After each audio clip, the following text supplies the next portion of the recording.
هو ليه أسامة نبيه بعد ما رجع من البطولة وهو خارج من الدور الأول، يعني فشل طبعا، يعني ذريع، ان اصلا المجموعه كانت سهله، يعني كان حتى لو تعادل مع نيوزيلندا اللي هي اصلا تعبانه قوي يعني كان صعد. ايه اللي خلاه يعني مش اللي هو بقى يسكت او يعتذر او لا، ده هو عادي طالع في برنامج مع ابراهيم فايق وبيجادله وبيقول له لا ده مش فشل ده اخفاق، وعمال بقى يقول اي كلام. فبالتالي علّى موجة الهجوم عليه اكتر وخلى الصفحات تستلمه اكتر وخلاه يبقى شكله مهزأ اكتر. فايه اللي خلاه يعمل كده اصلا؟ يعني ايه الدافع ان انا اجادل بالطريقه دي ورايح كده بمنتهى، يعني عامل فيها ان هو بقى عنجهي وعنده ثقه في نفسه وانا مستعد لاي حاجه وقول لي اللي انت عايزه الكلام ده، وهو اصلا يعني واخد على وشه بكل حاجه كنتائج كتصريحات فهقول لك انا اولا هو طلع في برنامج على ام بي سي مع ابراهيم فايق اللي هو واخد فيه لوكشه محترمه جدا. ده رقم واحد، واخد رقم كويس. ناس في ام بي سي اصلا اللي بتطلع حلقات ليه على القهوه والكلام ده بياخدوا ارقام كويسه، فما بالك هو طلع في حلقه لوحده اللي هي التحقيق ده ولا مش عارف بيسموه ايه، وان هو قعد بقى وحلقه طويله وهو الموضوع الشاغب دلوقتي، فرقم كويس لان الحلقه هتجيب مشاهدات وكل ده، فخد رقم كويس في جيبه.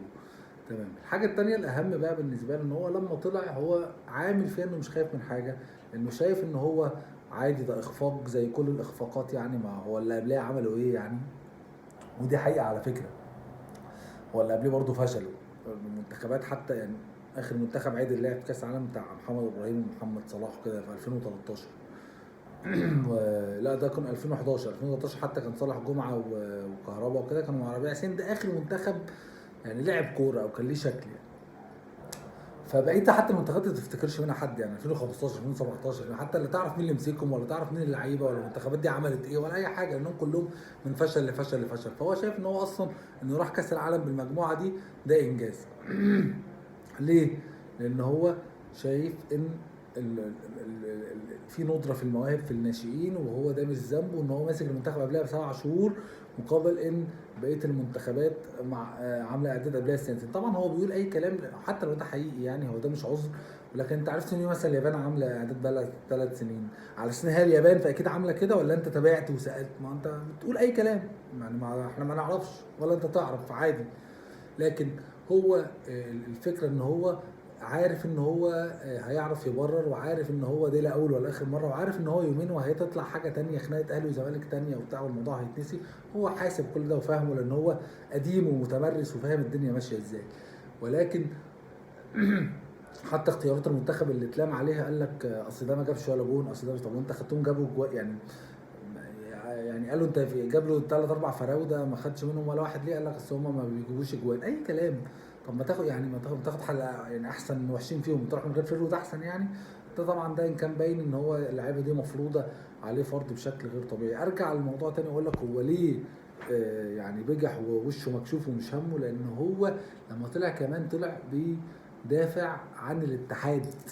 هو بيقول لك الاتحاد ده ملوش دعوه، هو المشكله ان مفيش لعيبه وان انا ماسك في فتره صغيره، وان فتره الاعداد ده هو حتى قالها بعض المسلمات لك فتره الاعداد دي اللي عملها اتحاد الكوره الموجود دلوقتي بتاع هاني وريده ويشكر ومش عارف ايه، قعدوا يشكروا اتحاد الكوره اللي هو افشل منه اللي عشان جابه اصلا في المنصب ده، قعدوا يشكروا ويقول لك ان الاتحاد اللي قبليه هو السبب ومش عارف ايه وهو اللي عمل وهم اللي سووا.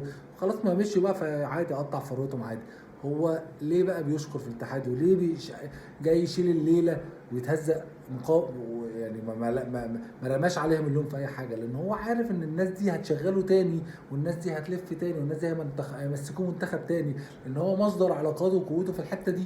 هو ما بيدربش في انديه، هو يعني حتى الزمالك اللي هو ابنه ما مش هيجيبوه حتى في قطاع الناشئين، ان هو اتشم ان هو فاشل يعني.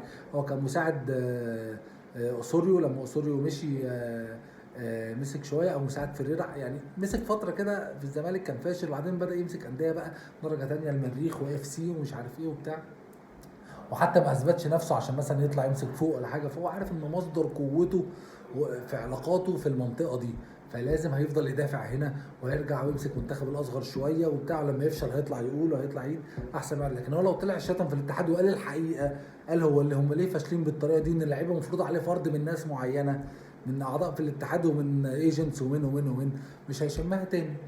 لكن هو طلع خلى نفسه كبش فدا عشان يعرف يشتغل تاني. هو ده ببساطه هو ليه اسامه نبيه عمل في نفسه كده.